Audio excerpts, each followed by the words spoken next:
ചേച്ചിയാണെങ്കിൽ ഇപ്പൊ റിയൽ ലൈഫിൽ ഏറ്റവും കൂടുതൽ ദേഷ്യപ്പെട്ടൊരു സിറ്റുവേഷൻ എപ്പോഴായിരിക്കും?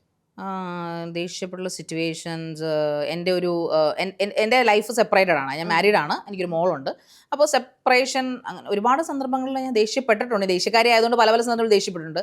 പക്ഷേ ദേഷ്യം എനിക്ക് നമ്മളെ ഷാറ്റഡ് ആക്കുന്ന ദേഷ്യം എന്ന് പറഞ്ഞു കഴിഞ്ഞാൽ എൻ്റെ എക്സ് ഹസ്ബൻഡുമായിട്ടുള്ള റിലേഷൻഷിപ്പിലായിരുന്നു.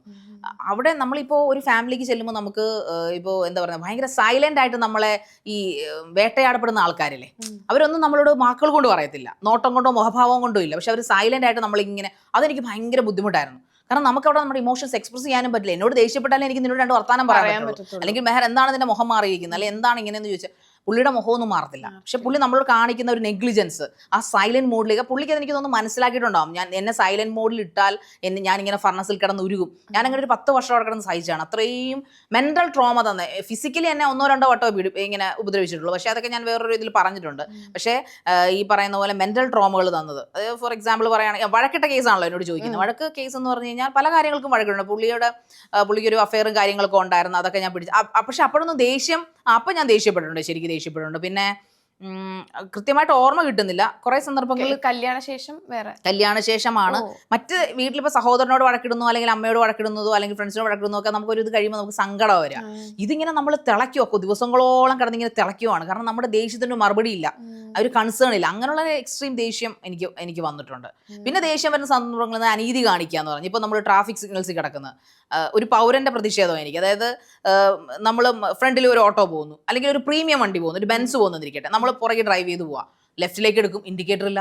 അതൊക്കെ കാണുമ്പോൾ എനിക്ക് നിർത്തിയിട്ട് കൊണ്ട് ക്രോസ്, എൻ്റെ മനസ്സിലെ ചിന്തയാണ് നേരെ കൊണ്ട് ഫോർവേഡ് ചെയ്തിട്ട് ഇറങ്ങടാ, നീ നിന്റെ പ്രീമിയം വണ്ടിക്കകത്തിരുന്നുണ്ട് എന്ത് തോന്നിയാസോടാ കാണിക്കുന്നതെന്ന്. അങ്ങനെയൊക്കെ ചോദിക്കണമെന്ന് തോന്നിയിട്ടുണ്ട്. പറഞ്ഞിട്ടുണ്ട് ഞാൻ. ചിലവർ വന്നിട്ട് നമ്മുടെ ഗ്ലാസ് പിന്നെ ലെഫ്റ്റിലൂടെ ഓവർടേക്ക് ചെയ്തിട്ട് നമ്മുടെ ഗ്ലാസ് തട്ടിയിട്ട് നമ്മളോട് എന്താണ്, ഞാൻ ഗ്ലാസ് നിനക്ക് എന്താണോ, നീ അല്ല റോങ് സൈഡ് കയറുന്നൊക്കെ ഞാൻ ഗ്ലാസ് സ്ലോ ചെയ്ത് ചോദിച്ചിട്ടുണ്ട്. അങ്ങനെയൊക്കെ ചോദിക്കും ഞാൻ, അങ്ങനെ ചോദിക്കും. അതൊക്കെയാണ് എന്റെ സ്വഭാവം, വളരെ നല്ല സ്വഭാവം. അപ്പൊ ചേച്ചി, ഇപ്പൊ ഹോട്ട് സീറ്റിന്റെ കാര്യം പറഞ്ഞപ്പോഴാണെങ്കിലും ഇപ്പം ലൈക്ക് നമ്മളിത് എത്രത്തോളം ബാധിക്കുന്നില്ല എന്ന് പറഞ്ഞാൽ പോലും, പക്ഷെ അത് ഒരുപാട് കമന്റ്സ് ഒക്കെ ചിലപ്പോൾ നമുക്കത് കണ്ടു നിൽക്കാൻ പറ്റാത്ത ഒരുപാട് നല്ല തൊലിക്കെട്ടി വേണം കേട്ടോ. ഹോട്ട് സീറ്റ് ആണെങ്കിൽ നല്ല തൊലിക്കെട്ടി വേണം. എന്നെ സംബന്ധിച്ചിടത്തോളം എൻ്റെ ഒരു മനസ്സെന്താ പറയുക, എൻ്റെ ഒരു ഡ്രീം എന്ന് പറഞ്ഞാൽ എപ്പോഴും പബ്ലിക്കിൻ്റെ ഇടയിൽ നിൽക്കുക എന്നുള്ളതാണ്. അത് എൻ്റെ ഒരു വലിയ ആഗ്രഹം LLBക്ക് പോകണമെന്നായിരുന്നു. പക്ഷെ അത് നടന്നില്ല. ബിക്കോസ് എനിക്ക് റാങ്ക് കിട്ടിയിട്ടും എൻ്റെ ഫാമിലിയുടെ ഒരു ഇഷ്യൂസ് കൊണ്ട് എനിക്ക് നടന്നില്ല. ഒരു ഇച്ചിരി ഓർത്തഡോക്സ് ആയതുകൊണ്ട് അവർ വിട്ടില്ല. അതിനെവിടെയും പറയും എനിക്ക് അത് നല്ല പ്രതിഷേധമുണ്ട്, ഞാൻ ക്രിമിനൽ ലോയർ ആകേണ്ട ആളാണ്, അതെന്നെ വിട്ടില്ല. ഏറ്റവും വലിയ ശിക്ഷണമായി. അതെ, സുപ്രീം കോടതിയിൽ പ്രാക്ടീസ് ചെയ്യേണ്ട ഈ സമയത്ത് ഈ പേജിൽ എനിക്ക് സുപ്രീം കോടതി പ്രാക്ടീസ് ചെയ്യാൻ പറ്റും. എന്റെ കഴിവ് വെച്ചിട്ട് അത്രയും കോൺഫിഡൻസ് എനിക്ക് ഉണ്ടായിരുന്നു. ഞാൻ എന്റെ +2 കഴിഞ്ഞപ്പോൾ എഴുതിയതാ LLB. അതിൽ എനിക്ക് 500ാമത്തെ റാങ്ക്, 535ാമത്തെ റാങ്ക് ആണ് എന്റെ ഓർമ്മ. അത് ഞാൻ ഒരു കോച്ചിങ്ങിനും പോയില്ല, വീട്ടിൽ നിന്ന് ഒരൊറ്റ പുസ്തകം മാത്രം പഠിച്ചതാണ്. ഞാൻ അങ്ങനെ എഴുതിയ ആളാണ്. എറണാകുളത്താണ് ഒന്ന് എൻട്രൻസ് എഴുതിയത്. എന്നിട്ട് എന്നെ വിട്ടില്ല. അതിന്റെ ഒരു വാശിക്ക് ഞാൻ പിന്നെ PG ഇംഗ്ലീഷാണ് PG ചെയ്തത്. ഇംഗ്ലീഷും അതൊക്കെ കോളേജൊക്കെ ഞാൻ മാക്സിമം ഉഴപ്പി. പഠിത്തത്തിന് ഒരു വാല്യൂ ഇല്ലാതാക്കി കളഞ്ഞു. ഞാൻ പഠിക്കണമെന്ന് ആഗ്രഹിച്ച് പഠിപ്പിക്കാഞ്ഞുകൊണ്ട് തന്നെ എങ്ങനെയോ പഠിച്ച് ജയിച്ചു മുന്നോട്ട് പോയി എന്നുള്ള, അല്ലാതെ ഭയങ്കര പഠിപ്പിച്ചിട്ടാ. സ്കൂളിൽ ഞാൻ പഠിപ്പിച്ചായിരുന്നു, 10th വരെ ഞാൻ നല്ല പഠിപ്പിച്ചായിരുന്നു. സ്കൂൾ ടോപ്പർ ആയിരുന്നു. സ്കൂളിൽ ഏറ്റവും നല്ല എക്സ്ട്രാ കരിക്കുലർ ആക്ടിവിറ്റീസിനൊക്കെ ടീച്ചേഴ്സിന്റെ പെറ്റായിരുന്നു. സ്കൂൾ എനിക്ക് ഭയങ്കര ഇഷ്ടമുള്ള മെമ്മറിയാണ് എനിക്ക്. അപ്പോൾ അതുകൊണ്ട് തന്നെ എൻ്റെ ഒരു ആഗ്രഹം എന്ന് പറഞ്ഞു കഴിഞ്ഞാൽ എപ്പോഴും പബ്ലിക്കിനിടയിൽ നിന്ന് അവർക്ക് വേണ്ടി എന്തെങ്കിലും ചെയ്യണം, സേവനം ചെയ്യണം, അവർക്ക് വേണ്ടി സംസാരിക്കണം. പക്ഷേ എൻ്റെ കൈകൾ കെട്ടപ്പെടാൻ പാടില്ല. അപ്പം ഞാനും ആദ്യം ആലോചിക്കും ഞാനൊരു IAS കാരിയായാൽ മതിയെന്ന്. എൻ്റെ +2 സ്വപ്നങ്ങളായി പറഞ്ഞു. ഞാൻ എൻ്റെ ഈ സ്വപ്നങ്ങൾക്ക് 10-20 വർഷം മുമ്പുള്ള പഴക്കമുണ്ട്, ഒരു 4 നൂറ്റാണ്ടിൻ്റെ പഴക്കമുണ്ട്. ഇന്നും ഇന്നലെ ഞങ്ങളുടെ സ്വപ്നങ്ങളല്ല ഞാനിപ്പോൾ ഇവിടെ എത്തി നിൽക്കുന്നത്. ഇപ്പം ഞാൻ ഒറ്റ സ്റ്റെപ്പേ കയറിയിട്ടുള്ളൂ, ഇനി ഒരുപാട് മുന്നോട്ട് പോകാനുണ്ട്.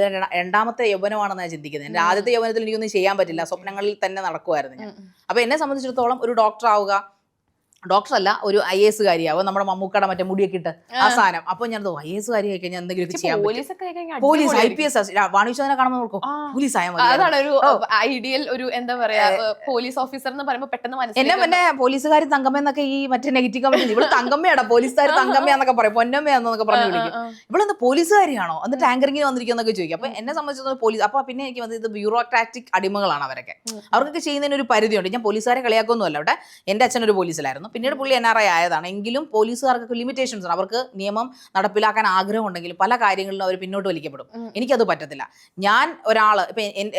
ഞാനിപ്പോ മെഹർ ഒരു ടൈക്കൂണാന്നിരിക്കട്ടെ, ഒരു ഡോൺ ആന്നിരിക്കട്ടെ, മെഹറിനെ കുറിച്ച് ഞാൻ 2 വർത്താനം പറയാം, മെഹർ എന്നെ ഒന്ന് പേടിക്കണം, അന്ത ഭയം ഇരിക്കട്ടും. പക്ഷെ മെഹറിനെ ഒന്നും ചെയ്യാൻ പറ്റരുത്. അങ്ങനെ അതാണ് എൻ്റെ ഒരു ആഗ്രഹം എന്ന് പറയുന്നത്. അതുകൊണ്ട് ഈ രാജ്യത്ത് അനീതിക്കെതിരെ ഞാൻ ശബ്ദിക്കുമ്പോൾ എന്നെ അവർക്കൊന്നും ചെയ്യാൻ പറ്റാത്ത തരത്തിലുള്ള ഭയം അവർക്കുണ്ടാവണം. പക്ഷെ ഞാൻ എൻ്റെ നീതിക്കൊപ്പം ആയിരിക്കണം സംസാരിക്കേണ്ടത്. ഈ രാജ്യത്തിന് വേണ്ടിയിട്ട് ഇവിടെ നടക്കുന്ന അഴിമതികൾക്കെതിരെ അവർക്കെതിരേക്ക് എന്തെങ്കിലും ചെയ്യണമെന്നൊക്കെയാണ് എൻ്റെ ആഗ്രഹം. അല്ലാതെ ഒരു മീഡിയയിൽ ഇരുന്നുകൊണ്ട് അത് ബൈ ചാൻസ് സംഭവിച്ചു പോയതാണ്. മേ ബി ഒരു പക്ഷേ എൻ്റെ വഴിയിൽ വന്ന എനിക്കൊരു പാഠമായിരിക്കണം ഈ ഹോട്ട് സീറ്റ് എന്ന് പറയുന്നത്. കാരണം ഞാൻ ചിലപ്പോൾ നമ്മുടെ സമൂഹത്തിൽ ഭൂരിഭാഗം ആൾക്കാരും നമ്മളെ ക്രിട്ടിസൈസ് ചെയ്യാനുള്ളവരാണ്. വളരെ നന്മ പറയുന്ന വളരെ കുറച്ച്, ജെന്യൂനായിട്ട് നന്മ പറയുന്ന ആൾക്കാർ വളരെ കുറച്ചുണ്ടായിരിക്കും. നമ്മളെ തകർക്കാൻ നോക്കുന്നവരാണ് ഭൂരിഭാഗം. നമ്മൾ വളരും തോറും നമുക്ക് ശത്രുക്കൾ കൂടുമെന്നാണ് ഞാൻ കേട്ടിരിക്കുന്നത്. സോ ഈ ക്രിറ്റിസിസം എന്ന് പറഞ്ഞാൽ എനിക്കറിയില്ല. ഞാൻ ആലോചിക്കാറുണ്ട്, എന്തിനാണ് ഇങ്ങനെ ഇവർ പറയുന്നത്, ഇവരെ കുറിച്ച് ഒന്നും ഞാൻ പറഞ്ഞിട്ടില്ലല്ലോ, പിന്നെ എന്തിനാണ് ഇവരെ ഇങ്ങനെയൊക്കെ പറയുന്നത് വെച്ചാൽ. അങ്ങനെ വളരെ മോശമായിട്ടൊക്കെ കമന്റ്സ്, വളരെ മോശം. പക്ഷേ അപ്പോൾ എനിക്ക് ഈ ചാനലിൻ്റെ അടി പോയി ഇതിപ്പോൾ നിങ്ങളുടെ ചാനലിൽ എനിക്ക് കമന്റ് വന്നാൽ എനിക്കത് വന്ന് തിരിച്ച് കമന്റ് ചെയ്യാൻ പറ്റില്ല. കാരണം ഞാൻ അവിടുത്തെ ആങ്കറാണ്. പക്ഷെ എന്നെ സംബന്ധിച്ചിടത്തോളം എനിക്കൊരു ചാനലുണ്ട്. ആ ചാനൽ മോട്ടിവേഷൻ ആയി കഴിഞ്ഞപ്പോൾ ഞാൻ ചെയ്തൊരു ഇന്റർവ്യൂവിന്റെ, എനിക്കൊരു രേണുസുധീർ ഇന്റർവ്യൂവിനെതിരെ ഞാനൊരു എക്സ്പ്ലനേഷൻ കൊടുത്തു. അതിനെതിരെ എനിക്കറിയാം ഇവന്മാരൊക്കെ വരണം എന്റെ ചാനലിൽ വരണം. അതിനുവേണ്ടി മനഃപൂർവ്വം ഇട്ടതാ ഞാൻ. മനഃപൂർവ്വം ഇട്ടപ്പോൾ വന്നു. അതേതാണ്ട് 4 ലക്ഷം 5 ലക്ഷം അടിച്ചു പോയത്. അങ്ങനെ എന്റെ ചാനൽ മോട്ടിവേഷനായി. സന്തോഷായി. പക്ഷെ ഇപ്പം രേണുസുധിയുടെ ഇന്റർവ്യൂ ആണെങ്കിൽ ചേച്ചിയുടെ ഭയങ്കര വൈറലായിരുന്നു. നിങ്ങൾ പരസ്പരം അങ്ങോട്ടും ഇങ്ങോട്ടും തർക്കിക്കുന്നുണ്ടെങ്കിലും പക്ഷെ ചേച്ചിക്ക് ശരിക്കും രേണുസുധി ചെയ്യുന്ന കാര്യങ്ങൾ ചേച്ചിക്ക് ഭയങ്കര ഇഷ്ടമല്ലേ ചേച്ചി? എനിക്ക് പേഴ്സണലി അവരെ ഇഷ്ടമാണ്. Because she is A hard working woman. അവരെ സംബന്ധിച്ചിടത്തോളം അവർ ആരുടെയും അടുക്കള കാര്യങ്ങൾ അന്വേഷിക്കും, കിടപ്പുരംഗങ്ങൾ അന്വേഷിക്കാനോ അല്ലെങ്കിൽ ആരുടെയും വിഹിതങ്ങൾ അന്വേഷിക്കാനോ പോകുന്നില്ല. അവർ സുധിച്ചേട്ടന്റെ വൈഫാണെന്ന് പറഞ്ഞുകൊണ്ട് അവർ അന്തസ്സായിട്ട് പണിയെടുത്ത് ജീവിക്കുന്നു. ഞാൻ ചോദിക്കട്ടെ, ഗോപികയും ദിലീപും ചെയ്ത റീൽസ് അതേ കോസ്റ്റ്യൂം ഇട്ട് അവരും ദാസേട്ടനും കൂടെ ചെയ്തതല്ലേ ഉള്ളൂ. അതിൽ എന്തിനാണ് മലയാളികൾക്ക് ഇത്ര അങ്ങനെ നന്മമരമാണ് മലയാളി എങ്കിൽ എന്തുകൊണ്ട് ഈ എന്താണ്ടൊരു പേരുണ്ട് അവർക്ക്, ആരാണ് മോശം കമന്റ് കൊടുത്തിരിക്കുന്നത്? സബ്സ്ക്രൈബ് ചെയ്ത് കിടക്കുക നേരിട്ട് കാണാൻ വേണ്ടിട്ട്. ഉളുപ്പുണ്ടവനൊക്കെ. എന്നിട്ട് അവർ രേണുസുധിയെ പറയുന്നതിന്റെ ആ ഒരു ലോജിക്ക് അന്നും ഇന്നും എനിക്ക് മനസ്സിലായിട്ടില്ല. ഇപ്പോഴും എന്നോട് ഒരുപാട് പേര് ചോദിക്കാറുണ്ട് അവര് പോക്ക് കേസ്. ഞാൻ പറഞ്ഞു എങ്ങനെ പറയാൻ പറ്റുന്നു? എന്റെ ഫാമിലിയുള്ളവർ ചോദിക്കുമോ she's a fraud, how can you say that? എങ്ങനെ പറയാൻ പറ്റുന്നു? She's hard working. നമ്മുടെ കൺമുമ്പിലല്ലേ കാണിക്കുന്നത്. അവർ ഒളിഞ്ഞു പറഞ്ഞ് ഒന്ന് അതിന് അവരുടെ വീട്ടിൽ പോയി നോക്കുക, അവരുടെ വീടിനടിയിൽ സുധിച്ചേട്ടനെ കപ്പ് കിടക്കാൻ നോക്കുക, പിന്നെ അവരുടെ മകനെ അതിനകത്ത് പിടിച്ച് വലിച്ചിടുക.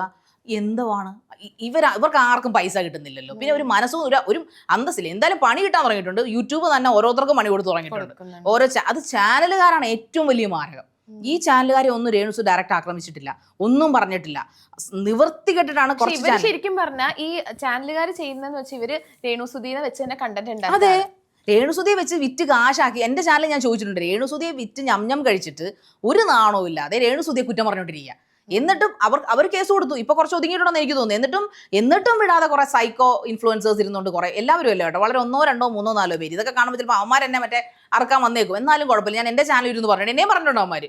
ശാരിക ചേച്ചിക്ക് ഒരു പണിയില്ല, ശാരിക ചേച്ചി അങ്ങനെ ചെയ്തുകൊണ്ടിരിക്കുകയാണ്, ഇങ്ങനെ ചെയ്യുന്നത്. ചില അമ്മാച്ചമ്മ, ഞാൻ പറഞ്ഞ എന്നെ ശാരിക അമ്മായി എന്ന് വിളിക്കുന്നവന്മാരും ഞാൻ അപ്പോൾ അമ്മാവാന്ന് തന്നെ വിളിച്ചു പറയും. പക്ഷെ എന്റെ ചാനലിന്റെ താഴെ വന്നിട്ട് എന്നെ തെറി പറഞ്ഞ ഒരു തെറിയും ഞാൻ വെറുതെ വിട്ടിട്ടില്ല. എന്നെ അച്ഛനെ വിളിച്ച് തിരിച്ചു വിളിക്കും, എൻ്റെ അമ്മയ്ക്ക് വിളിക്കും, എൻ്റെ മകൾക്ക് വിളിക്കും, എൻ്റെ കുടുംബക്കാർക്ക് വിളിച്ചാൽ നല്ല പൂരം. ഇവന്മാരെന്താ വിചാരിച്ചിരിക്കും നമുക്കൊന്നും തെറി അറിയത്തില്ലെന്നാ? നമുക്ക് നല്ല തെറി അറിയാം, നല്ല പച്ച തെറി. എനിക്ക് ഇംഗ്ലീഷും മലയാളത്തിലും നല്ല തെറികൾ അറിയാം, നല്ല തെറി. എൻ്റെ ചാനലിൽ വിളിച്ച്, എൻ്റെ കുടുംബമാണ് എൻ്റെ ചാനൽ എന്ന് പറയുന്നത്. ഞാൻ ഉണ്ടാക്കിയെടുത്ത് എൻ്റെ തറവാടാണ്. എൻ്റെ തറവാട്ടെ ഒന്ന് കളിച്ചാൽ തിരിച്ച് ഉറപ്പായിട്ട് ഞാൻ വിളിച്ചിരിക്കും. അതാണ് എൻ്റെ നിലപാട്. അതിന് ചിലവന്മാർ വന്ന് ഇൻസ്റ്റാഗ്രാമിൽ വന്നിട്ട് പറയും, ഓ ഇവളുടെ സംസ്കാരം കാണണമെങ്കിൽ. എനിക്ക് ഹോട്ട് സീറ്റ് കൊണ്ട് എനിക്ക് കിട്ടിയ സാധനങ്ങളാണ് കേട്ടോ. അത് നേരത്തെ ചോദിച്ചല്ലോ, അതൊക്കെ കൊണ്ട് എന്തൊക്കെ ബുദ്ധിമുട്ടുള്ള.